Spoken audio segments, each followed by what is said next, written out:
Look at that view. Look at that mud. Look at that mud, Dave. Isn't it lovely? Beautiful. What would you say though? You wouldn't want to drop your mobile phone in there, would you? Be gutted. You've had it. It's my life. You've had it. So yeah, we're here with Gill or Rita, whatever the name is. She'll explain in the interview what the meaning is. But yeah, take your seat, Gill. Gill Adams or Rita? Gill Adams, that's what I know you by. Rita G. Sat on my friendly jacket, man. What a gent! What a gent! Wait, easy. I've got a bad case of piles, no I am. I've got a delicate derriere. You need to move up there because I need to join you. Right. Cool, cool.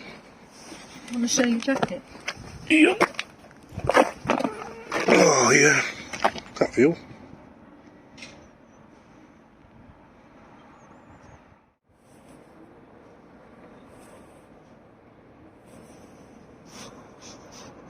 You don't do you do much shopping in Hull then? Not really, no. If you wanted a new top, where would you go? Leeds? I shop in Manchester a lot. Yeah, of course, you Manchester. Manchester's cool for shopping. Yeah, it is. The designer shops are better. Yeah. And plus there's good markets. Yeah, as well. and I don't like buying stuff what other people have. Me too. I like being quite young. You know what I mean? Yeah. I like to go into places where they've only got maybe 3 or 4, and where, like, you know, if you go shopping somewhere else like Manchester, at least you know that people who's buying that gear are going to be. You're not a chain. You're going to see my yeah. No, I'm not. No. Plus, you never have been. When I knew you before, you did you used to make your own clothes or buy them and do something to them? Yeah, I used to adapt them, yeah.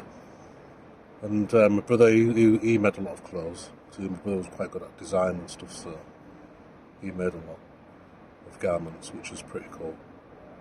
So when I was at school, I used to dress 1960s.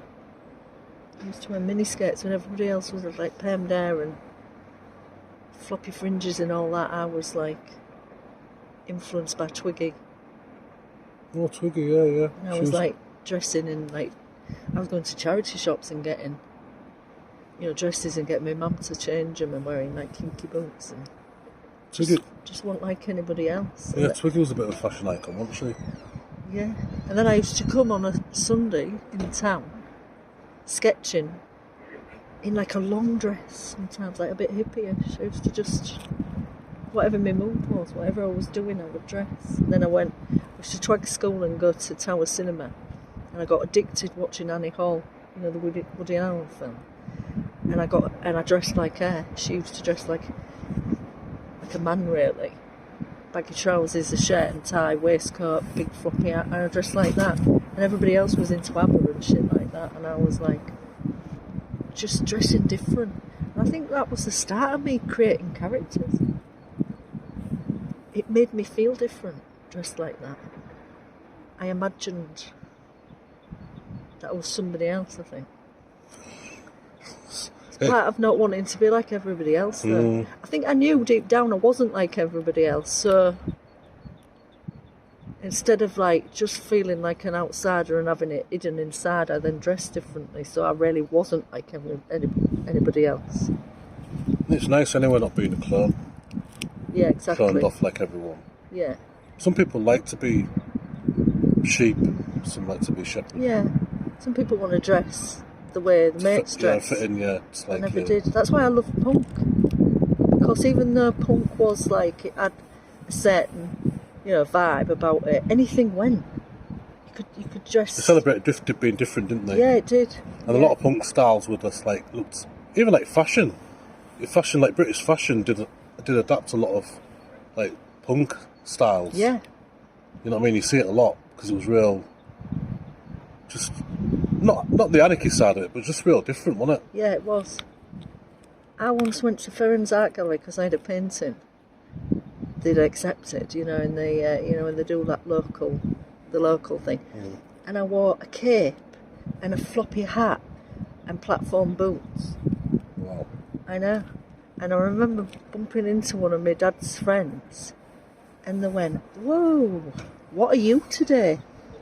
Like, taking the piss out of me. And it was like, you're in a fucking gallery. I'm arty as fuck. And you're having a go at me because I'm, like, dressed a bit different. It's like, it wasn't quite... Like, if you'd gone to, like, the Tate in London to an opening, they would have been dressed wacky.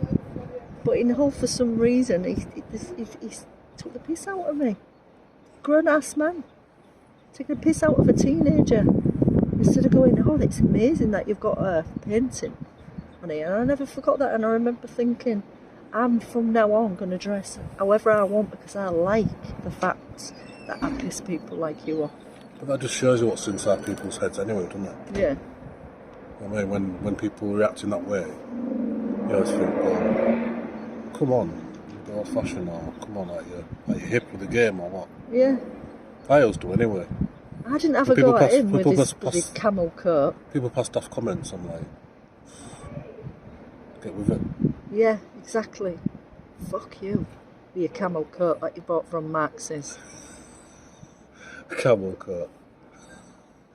Remember when teachers used to put patches on their elbows? Oh yeah, them jackets. Them jackets. Yeah, as if like they're wearing the elbows out. I know, what's that? For being writing so much. Well, when I was at school, teachers were still allowed to smoke in the classroom. Wow. And I remember a teacher once flicking a cig in a kid's ear to shut him up. Yeah. Hey, it was a good shot. Teachers could smoke in the classroom? Yeah, teachers could. I was born in 1961. Wow, not what I mean. So, like, you know, when I was like 12 or whatever, they still smoked. What I mean. And even this teacher, I won't say his name because I think he's still alive. But he had just the tab. He flicked it in this kid's ear and it hit him. It hit him right in the ear. The kid, The tab was still lit. Yeah. And all the sparks came off it. It was the coolest thing I've ever seen. It was the coolest thing I ever seen. That's the maddest thing I've heard. Yeah, I know. Be able to smoke in the classroom. I know. I used to fancy this kid called Phil Westerdale. And I used to put my hand up and pretend I wanted to go to the toilet, and I used to go and smell his denim jacket. And I wouldn't mind it smelt of brut. So, like, everybody smelt of brut anyway. It was the fact that it was his jacket. It was the fact it was his jacket, yeah. I used to sniff it. I was a secret sniffer. I know. Isn't that pathetic? And he never knew. Well, he does now. But he never knew then. No. Wow. But it just smelt of brut, and everybody smelt of brut. I smelt of brut. We was all wearing brut, so it wasn't like it had a unique smell. Yeah. I didn't think about pinching it, but that was just one step beyond. He wouldn't have fancied me if I'd done that. Did you ever get with him? I can't say. Well, that means he did then. If you can't say, you would have said no. I can't. You would have said no then, but if you did, if you didn't, then you would have said all no. All I can say is he was more great. By the time I did, he was more grateful than I was. And it was only because, like, I used to fancy him when I was like 12, 13. And I was a grown-ass woman by that point. Cool. And it was like, well, maybe because I can, I might do. But anyway. So what should we talk about? Yeah, so that was our intro. Yeah, that was our icebreaker. Yeah, true. So yeah, I'm sat with Gill. Is it Rita or Gill or what do you go by? The thing is, I'm a bit. I'll tell you. Pseudonym. Shall I tell you the story of the name Rita? I was born at 6 months. My mama dug the garden, and I was born quickly, shall we say? And they didn't think I was going to last the day. My mum was poorly, so she was in another part of the hospital. And my granny came to visit me, and she'd been to see my Auntie Rita. So the priest said, well, you know, we've got to name her. So she called me Rita. My mum went mad. So Rita is now actually my middle name. Wow, let me just pause that. Is it? Up on here, yeah. Looking good there, Jill. Thank you. Or Rita. Yeah, so Rita's my middle name. But then after about the second series of Meet the Richardsons, because obviously in Meet the Richardsons, which is written by my daughter Lucy Beaumont, and features my son-in-law and my daughter and us. It's like it's real but not real. Some of the stories are real, but it's all ad-libbed. Well, our parts are all ad-libbed. And so after about the second series, because I'm pretty outrageous in it, in a saucy, shall we say, saucy way. I get my boobs out a bit and all that. Still got it going on, Dave, do you know what I mean? And I just got a lot of cock shots sent to me via messenger from total strangers. Wow. Yeah. That's crazy. Things like, get a load of that. No, thank you, Derek. It's Sunday, get to church. Yeah, so I changed my name to Rita, but there's something about that name, Rita, that does it even more, I think. I think Rita Lolita come up and see Nita or something, you know. I get a lot of... So I ain't going to change my name again, but that's why I have to change it to Rita. But some people do call me Rita now. I answer to anything. Cool. So I'm going to ask you, like I said before, we always like to kind of a bit of an intro. So I remember I first met you when I was at university. Yeah, how many years ago? 30? 20? About 20 something. 28 maybe. Yeah. How old was your daughter be then? 2 or 3? You remember? Yeah, probably at least 25 years, isn't it? Yeah. And basically, I was at university and...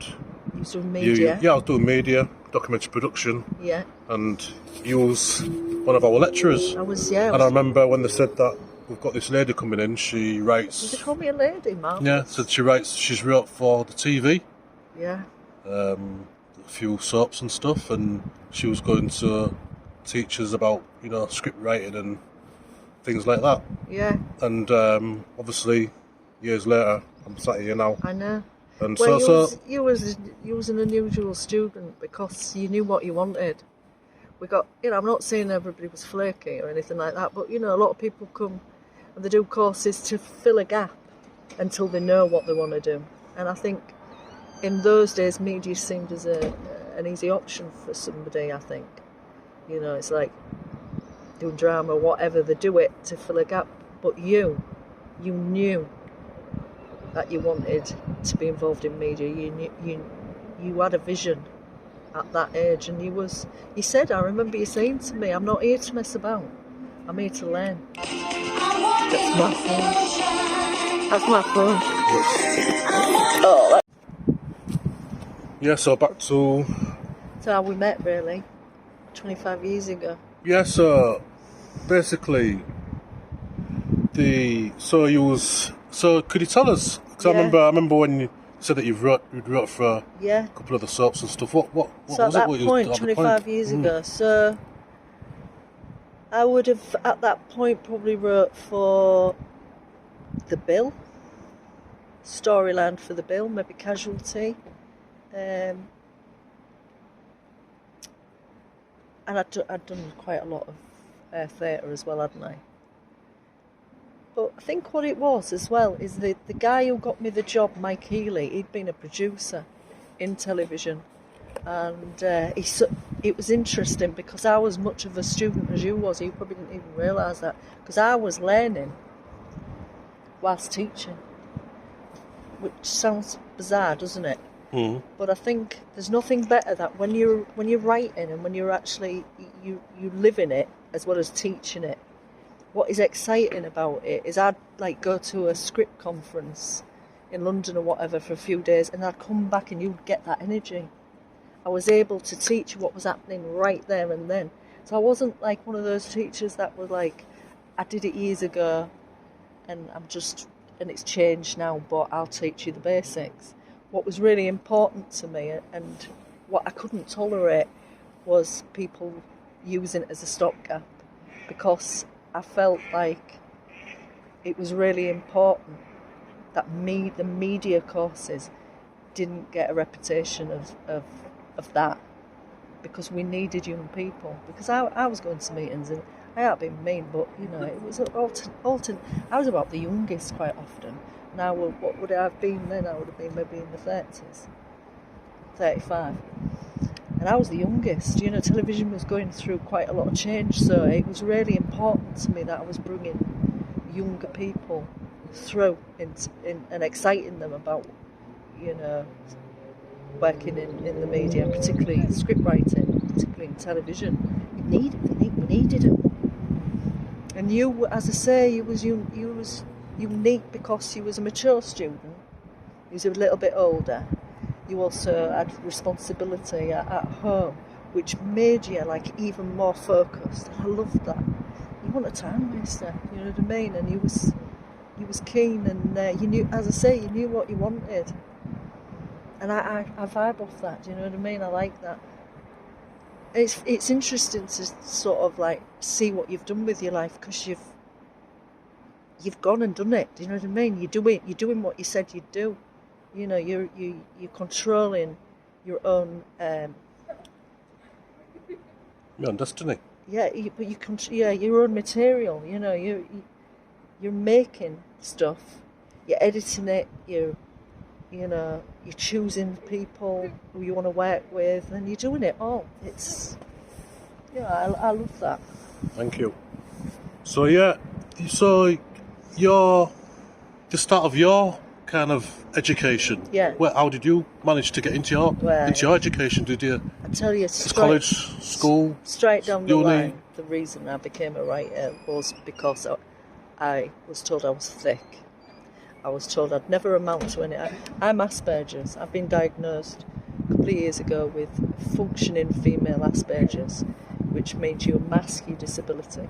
I also have ADHD, and I have another thing called alexithymia. The woman who diagnosed me said it's insurmountable how you have coped. But I think because when I was a kid, before we moved to Hull, so it was East Hull, I was in a classroom that wasn't part of the school. It was a prefab. It was shitty. I was, no disrespect to the other kids that were there. Do you know what I mean? Some of them became my friends, but it was hardcore. That a lot of those kids, they really couldn't read and write, and they really couldn't function really. You know, not only behavioural problems, but they had mental health problems. I think a lot of them had come from, some of them barely had clothes on their backs. Do you know what I mean? There was a lot of poverty in that area, and I knew I wasn't like that. Do you know what I mean? I knew that inside me. I was clever. I just had this, of course, in those days they just didn't. I was told I was feral and unruly. And if they didn't know what to do with you, then you was just putting with all the thick kids. But obviously I had this problem with concentration. I thought different. So I found it hard to read and write because basically I had shit teachers that didn't know how to teach somebody like me. They bored me, Dave. They were boring. I couldn't take it in because I couldn't concentrate because they were boring. They had no idea. It was like writing shit on the blackboard. Watch this telly programme. Nothing to stimulate you, nothing to excite you, and I didn't learn a lot. So for a lot of years I was, behind. And I think I became a writer to prove to myself that I wasn't thick. Partly because of that, but I started reading plays when Lucy was about 5. I was a single parent. I was living down Springbank on Albany Street. I couldn't afford to go out, and I didn't have a telly, and I didn't have a radio, and there was no such thing as the internet.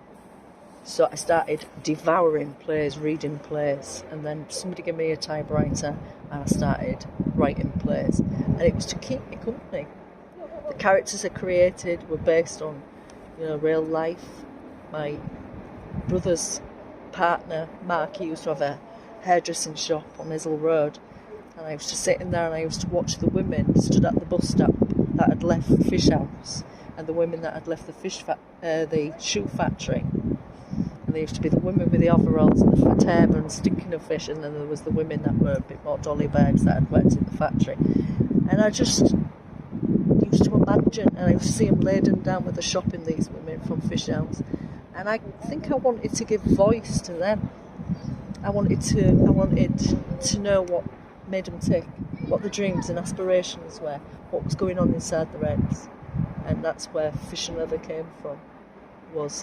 I'd also been massively influenced by a play called Road by Jim Cartwright, who's a very good friend of mine, I'm glad to say, lovely guy, and it was quite poetic, his stuff, and I think nobody had written with a Hull accent, nobody had written dialect for the Hull accent, nobody had focused on the extraordinary people of Hull in the way that I did. Plus I was a woman, so there was no female writers anyway, I was the first, and what I did was, instead of learning about it in a way where you just read about it, I decided what I would do is I'd form a theatre company and I'd use real people, and that's what I did. I advertised in Daily Mail, and I basically said, if you dare stand up and karaoke and you like Coronation Street, then you can be in one of my plays, type thing. And I was inundated with women. I couldn't believe it. Amazing. Like, I got over 40 women, and it was only part for three people. Keep your hands down there then. Yeah. Sorry. It's alright. And I use my hands when I talk. It's alright. And so I wasn't going to start a theatre company. I was just casting for this three-hander. But because I got over 40 women, I thought, well, I can't say no. I felt awful saying thank you, goodbye. So I formed a company of women, the Cows, called the Cows, Company of Women. And we used to, every Wednesday, I used to do workshops with them. And I learned by doing it. I learned how to write by doing it. You know, I'd write something during the week. I'd get to know them, and I'd know the mannerisms, and I'd know what they'd be capable of, and I'd write something for them, say on a Monday or over the weekend, and then I'd take it on a Wednesday and give them it, and they'd bring it to life. I mean, that's how I learnt my craft. Wow, amazing. You know, and I learnt my craft through directing them. So if something didn't work, I could see immediately it didn't work. You know, so I'd change it up. And I used to say to the women, you know, we're all in this together, we're equal. I'm learning, you're learning. We all want it to be the best it can be. And that was always the thing, you know. If you're as passionate about it as I am, then it'll work. If you can't be asked, don't turn up. Because this is exciting what we're doing. Nobody else is doing it. Nobody. You know, and it was exciting, and the women that were involved in that first Fish and Leather, you know, it changed their lives. Their daughters then went on to be doing drama. Only you know, can you get that way? You're doing an interview here and some guy rolls up and starts playing the guitar like a few metres from you. Bit background music, isn't it? Everybody's a performer. Yeah. And that like, it changed their lives, and it changed their families' lives, you know, it affected us all, and what I used to do, like, because the thing is, I had no benchmark, I didn't know how to do theatre, and there was nobody I looked up to in the city. I wasn't interested in gospel, I never was. I'll be honest about it, I wasn't interested in West Yorkshire, do you know what I mean? I was interested in all. I was interested in real people, real accents, real stories. And so to promote the play, we rode down Hazel Road on an awesome cart on a Saturday, giving balloons out to the kids and leaflets. We brought Hazel Road to a standstill. We're all like, oh, what's going on there? Come and see this play. So I had people come in. We put it on in pubs and clubs. And I had people coming to see it that had never been in a theatre in their lives. It wasn't a theatre. You know, I created something completely different. I created something that was inclusive. It wasn't exclusive. It didn't matter. It didn't matter who you were. You you know, you didn't have to live down the avenue, because he wasn't going to a mausoleum. He was going to a vibrant place that next week there'll be some club singer on that stage. And it was exciting, and I learned everything I needed to know, not only about writing but about life, which is you get what you give. If you give with energy, if you give with the open energy, and if you try something, it don't work, you admit it didn't work. Let's try something else. Do you know what I mean? I wasn't precious. I wasn't precious about me writing. I wasn't precious about anything. When it worked, everybody knew it worked. It wasn't me, the director, going, "Oh, this works, darling," or "That doesn't work." We could all feel it. It was all inclusive. It was all part of the same thing. It was like a dance, you know. We all had to be in the right gear, in the right rhythm. And it was magic. You know, I was really, really lucky that I did that, and I think that set me up for life, really. Cool. So you got into writing and stuff. Even I remember you did a few productions with Godber. Did what? Mr. Godber. I did what? Theatre productions. Nah. Was it? What was that involved with Godber then? I never got involved with Godber. No, you know, no disrespect to him. Like, he just ain't my bag. Do you know what I mean? I just don't care. So what was the relationship with Godber then? I'm not into his stuff. What it was with Hull Truck, at the time, they never had a youth theatre. So they let me set up a youth theatre, and they attached the name Hull Truck to it. It actually wasn't, they weren't even paying me. It was nothing to do with them. It was just that I needed somewhere to perform stuff, and I needed somewhere to rehearse, and they had that. So, you know, and I was working with kids, and again, what I do, the way I work, and I've done it right throughout my life. I'm a 61-year-old grown-ass woman now, David, believe it or not. And what I do is I set it up where I get to know the people I'm working with. They get to know me, they trust me, we have a laugh, we improvise, and then I start to write for them as I get to know what they're capable of, and I get to know their personality, whether it's kids, women or men. I always do it that way, because there's something that once you start, it's almost like playing. Once you introduce a sense of freedom to a group of people where they can play, there's no rules where it's like you've got to do it like this. You open it up. I just think you create an atmosphere where people are more likely to be braver. Because I think it's not easy for somebody that's not trained to get on a stage and perform and learn lines and perform. That's not easy. But if the process towards that, it still has to be disciplined, don't get me wrong, when you're actually working from the script, and the script is tight, and you're at that stage, then there's a lot of discipline. But I think if the journey towards that starts off with an equal footing where everybody's in the same boat, where everybody's learning together, including me, I'm learning whether this idea I've got is going to work, you know, then I think you get the best out of people that way. Cool.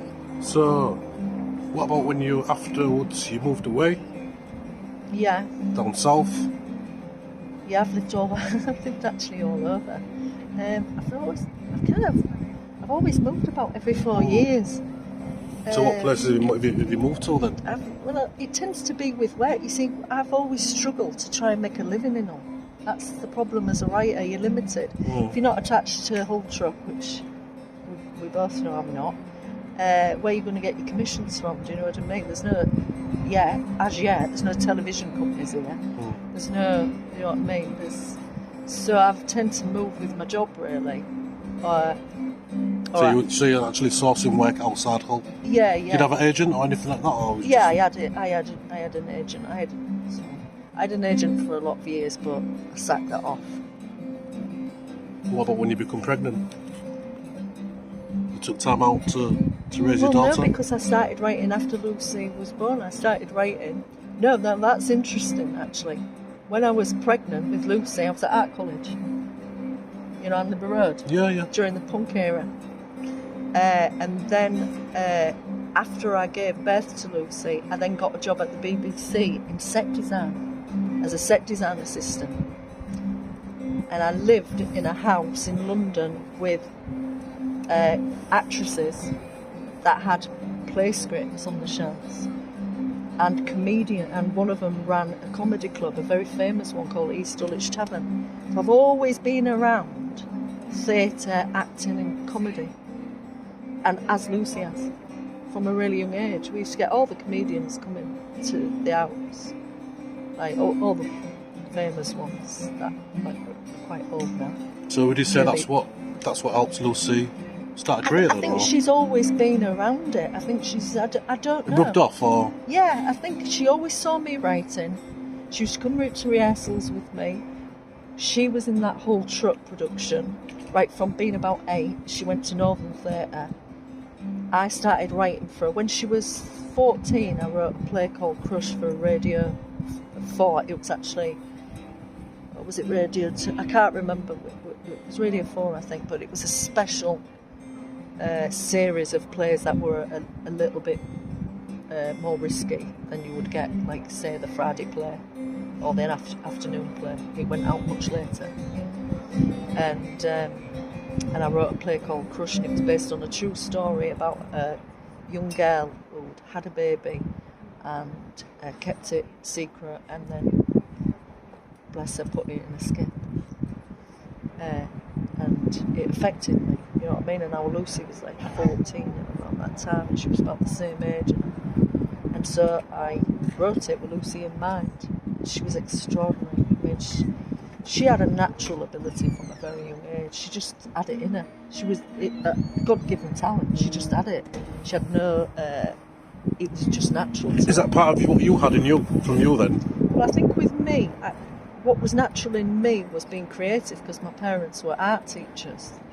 So I think what was, you know, I could draw, and it was like, it wasn't a big deal because my mum and dad were brilliant at it. It was just that, you know, the writing side was something I had to really work at. But because she grew up seeing me, like, I'd put her to bed, and sometimes she'd get up the next morning and I hadn't gone to bed, I was still behind my desk because I had a deadline. She's like that now. That's what she's like now. It's kind of like, you know, she understands that. The thing is with the script, Dave, and I'll write not so much for telly, because telly you've got a limited time to do it. You're given deadlines. But when you're writing a play, you stick at it until it's right. And it doesn't matter how many drafts it goes to. Until it's right, you stick at it. There's no other way of doing it. You know, it's like building a house. You know, you can't forget the roof and go, oh, look at that brilliant house. There's no fucking roof. Do you know what I mean?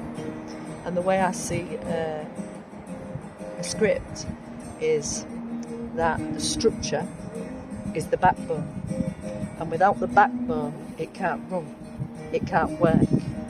You know, you can't put the meat on it, it will be disfigured. You know what I mean? The backbone, the structure is crucial, and that takes time, you know, to get that right. And it's agonising. I mean, you literally do agonise over it. I've sat until I can't stand up, because, you know, and I've had surgery on my back through writing. You know, it's a physical process. I mean, you get some of the great American writers. They used to eventually, because the backs were shot to shit, they used to stand up and write with a bottle of whiskey next to them.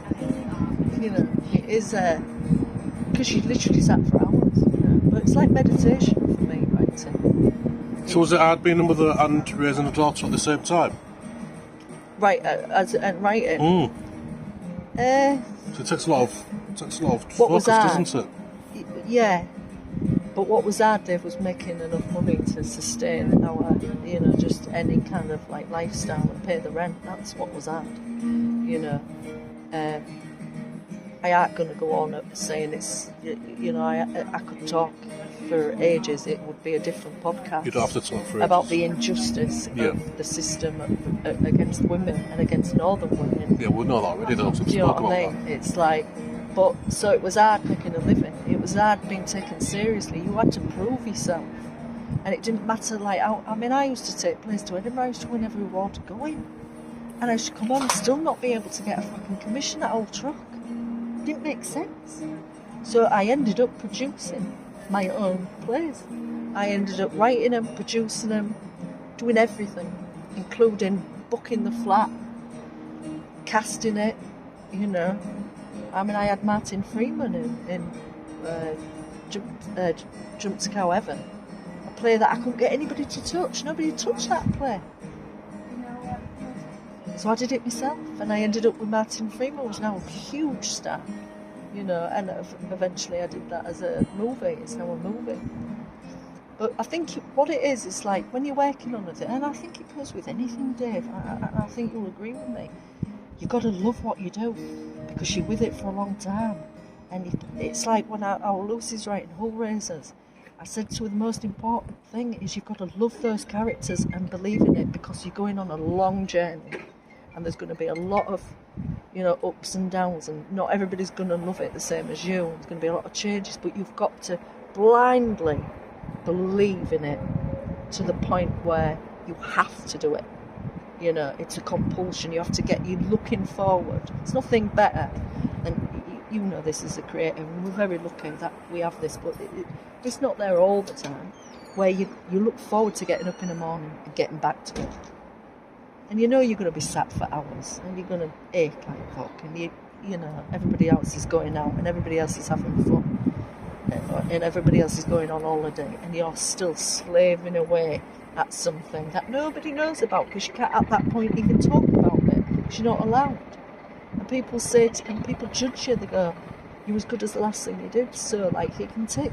Like I'm working on something. I've been writing it for 3 years. Our friends in the north, he was writing it for 12. You know, and people go, well, what are you working on? You can't really tell them either, because they seem to think that the minute you write something, it then gets commissioned and it's on telly. It doesn't work like that. The chances are you can work on something for 3 years and it'll still not get made. There's no guarantee. That's the problem. So, but you've still got to love it. And then you take it to a script editor and they'll change it like hell. And you've still got to find that momentum, and that energy and that passion to go back and get on it again. It's literally sometimes, I compare it to like being a bloody boxer, getting back in the ring and being smacked in the face a few times. It feels like that, because you think, I don't know whether I can. I don't know whether I can write it again. But you have to. So you've got to love it. You know what I mean? Which brings us on to stuff you're doing at the moment. I know, it's mad. Well, my career, it's like, what is strange is I slave away writing serious drama, and now I'm getting like jobs, and I'm getting like known, if you like, as just being myself, just becoming like. So I was on Meet the Richardsons, and you know, they gradually sort of made my character bigger, and I play myself, but it's a kind of slightly exaggerated, more outrageous version of myself. It's like me if I was pissed out my head all the time, or off my head on something. It's like, it, you know, go big or go home, that character. So obviously it's not the real you then? Well, it comes from me. Okay, but it's an exaggerated form of you. I think it's me showing off, Dave, is what it is. That's what Lucy says. She says, Mum, it's just showing off. We're being paid to show off. And everything that I used to get told off about, particularly by Lucy, I can now do, which is amazing. And She go, Mum, no, don't do that, Mum, no. Yeah, well, she used to say, Mum, please don't do that in front of John. For example, like, if we're sitting around and we've had a meal, like, and I've got my bra on, I can take my bra off I'm an expert. I can take it off without anybody seeing my boobs real fast. And I used to take it off and put it on the table. And before it used to be, oh, Mum, I can't believe you've done that. Fancy doing that in front of John. Now it's a storyline in Meet the Richardsons.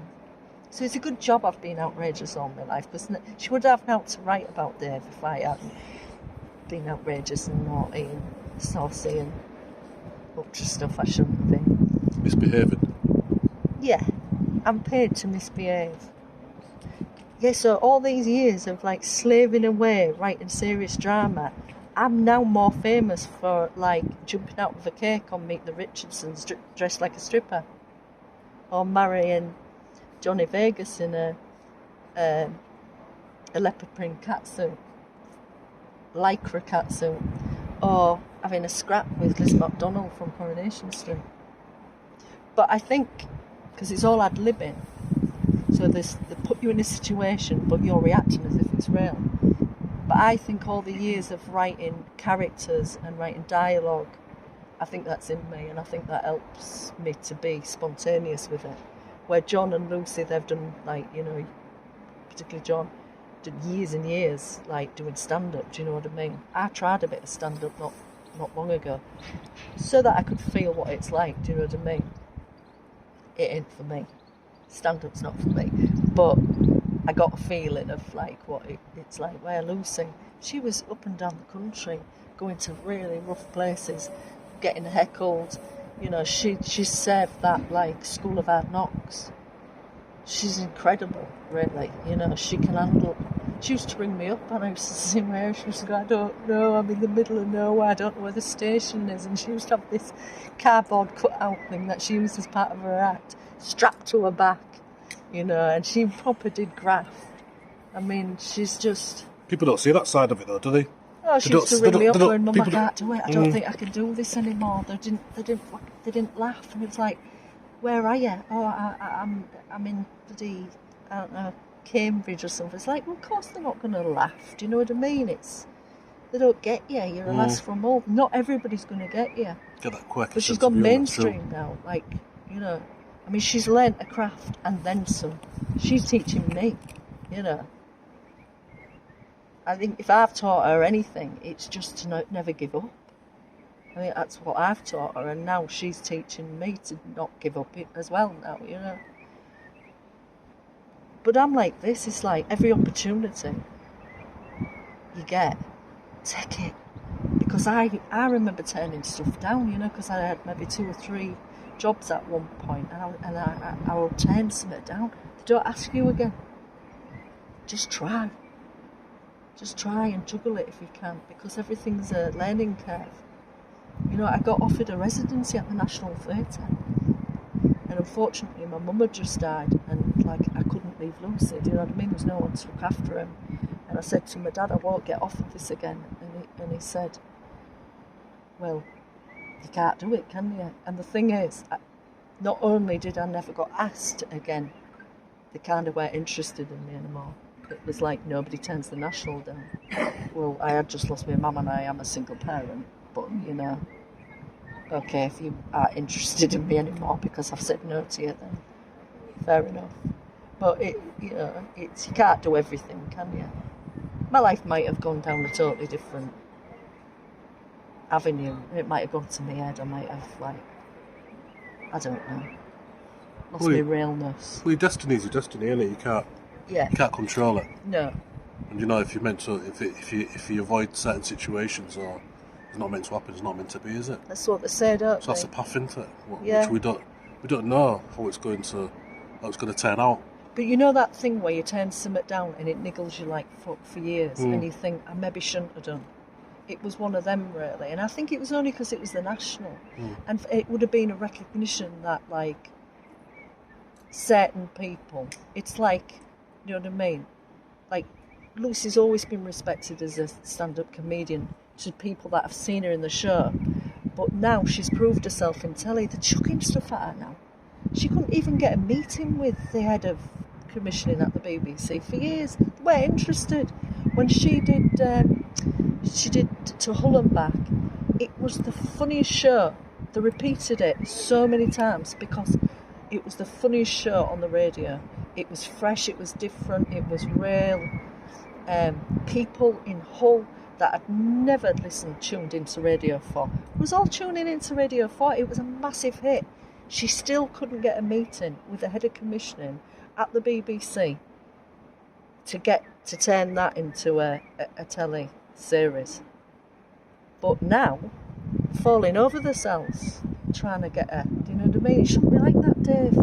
It shouldn't be like that. But unfortunately, that's how the world works. That's how the world works. You've got to prove yourself. But I think, you know, some people have to prove themselves 10 times over because we're not from Cambridge and we haven't got that shorthand to just get in there. Like, trust me, I'm really clever because I went to Cambridge, you know. But to be honest, I've got to the point now where things speak for themselves, don't they? Yeah, yeah. Because the thing is, let's be honest, the minute you produce something on telly, if it's shit, people will tell you. You know. You seem to be on the winner. But yeah. People are liking what people liking what they're watching. What is mad? You're kind of developing from there. Yeah. You don't have to change. No. It's just you're just doing what you do. I can just. It's like.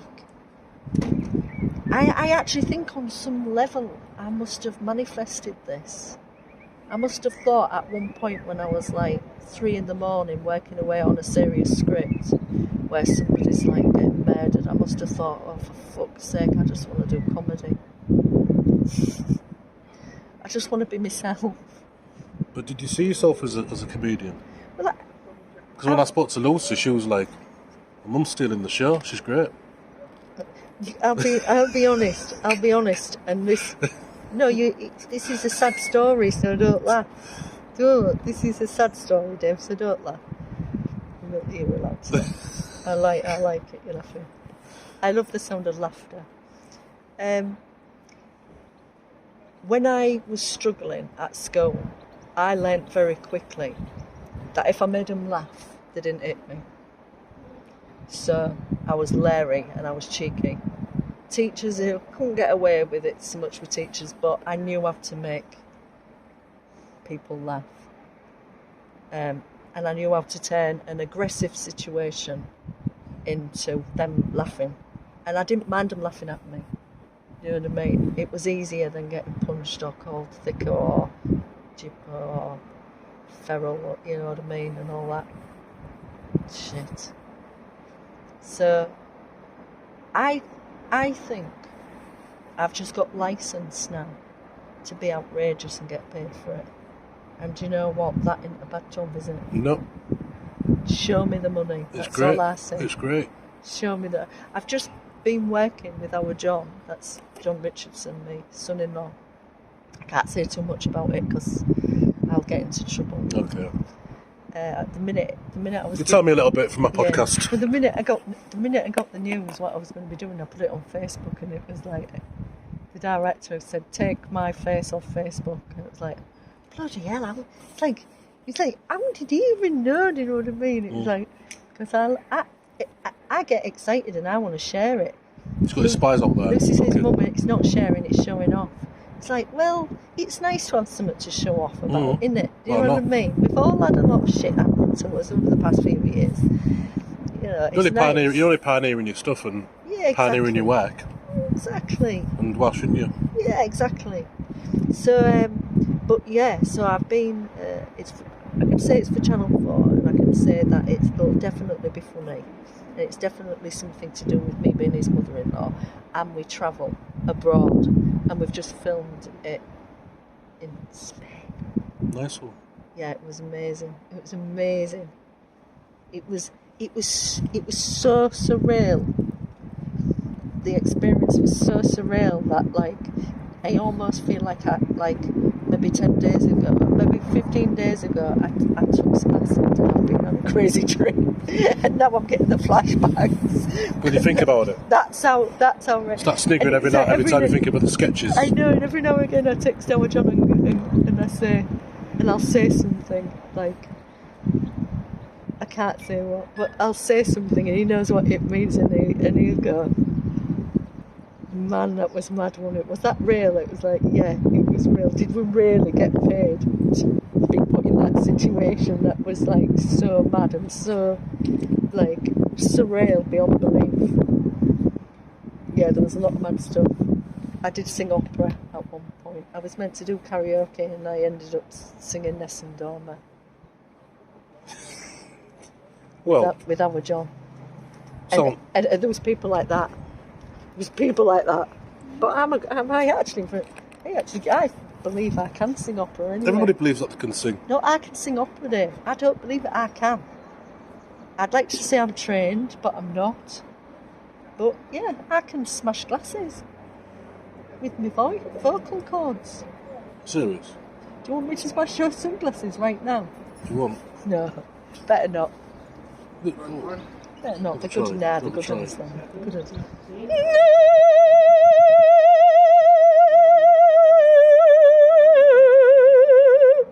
wow. Nah. Wow. I can go bigger than Wow. that, but That was what. that postman.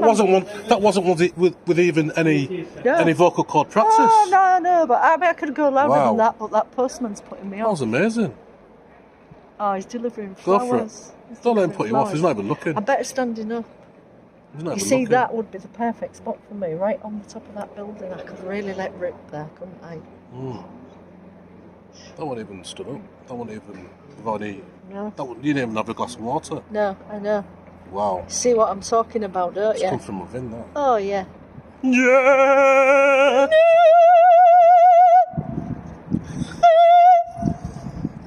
He's not even. He hadn't even, that only in Hull could somebody of a Saturday afternoon lay against a brick wall, surrounded by tab-ends, singing opera, and the postman delivering flowers only a few metres away, don't bat an eyelid. He's not even flinched. The neighbours hadn't even said, keep it down, love. No. Nah. That was cool.